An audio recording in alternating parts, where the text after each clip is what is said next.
ដឹកនាំកម្ពុជាអ៊ីរ៉ង់ប្រាជ្ញាសងសឹកនឹងអាមេរិកនិងអ៊ីស្រាអែលដែលសម្លាប់ឪពុករបស់លោក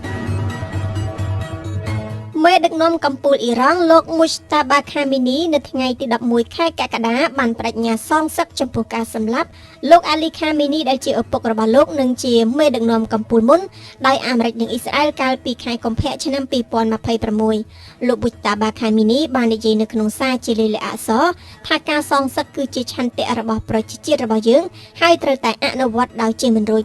លោកមូស្តាបាខាមីនីដែលរស់នៅលាក់ខ្លួនបាននិយាយថាអ៊ីរ៉ង់បានចងក្រងបញ្ជីឈ្មោះបុគ្គលដែលត្រូវកំណត់គោលដៅរួចហើយការប្រកាសសងសឹករបស់មេដឹកនាំកម្ពុជាថ្មីអ៊ីរ៉ង់រូបនេះធ្វើឡើងប៉ុន្មានម៉ោងប៉ុណ្ណោះក្រោយលោកដូណាល់ត្រាំប្រធានាធិបតីអាមេរិកបានបង្ហោះសារនៅលើបណ្ដាញសង្គម Truth Social ថាការប៉ុនប៉ងធ្វើឃាតមុខលើរូបលោកណាមួយនឹងនាំឲ្យសហរដ្ឋអាមេរិកបំផ្លាញអ៊ីរ៉ង់ចោលទាំងស្រុងលោកត្រាំថាមីស៊ីលរាប់ពាន់គ្រាប់បានតម្រៀបគ្នាត្រៀមតម្រង់បាញ់ស្រោចដាក់ប្រទេសអ៊ីរ៉ង់ភ្លាម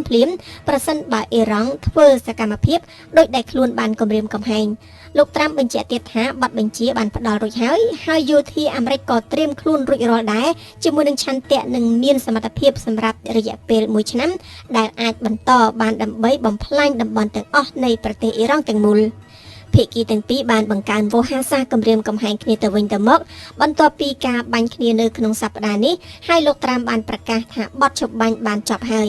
រលកនៃការវាយប្រហារជុំថ្មីនេះបានធ្វើឲ្យរង្គោះរង្គើដល់កិច្ចព្រមព្រៀងបណ្ដោះអាសន្នដែលមានគោលបំណងបញ្ចប់សង្គ្រាមដែលបានផ្ទុះឡើងនៅចុងខែកុម្ភៈជាមួយនឹងការវាយប្រហាររួមគ្នាដ៏ធំរបស់អាមេរិកនិងអ៊ីស្រាអែលលើប្រទេសអ៊ីរ៉ង់ទោះជាយ៉ាងណាក៏ដោយអ្នកសម្របសម្រួលបានខិតខំដើម្បីដោះស្រាយចំនួនតាមផ្លូវការទូតបន្តទៀតដោយនៅក្នុងនោះគណៈប្រតិភូកាតាមួយក្រុមកំពុងធ្វើទស្សនកិច្ចនៅក្នុងប្រទេសអ៊ីរ៉ង់ដើម្បីព្យាយាមពង្រឹងទូនាទីរបស់កាតាជាអ្នកសម្របសម្រួលលោកត្រាំបាននិយាយថាការចរចាជាមួយអ៊ីរ៉ង់នឹងបន្ត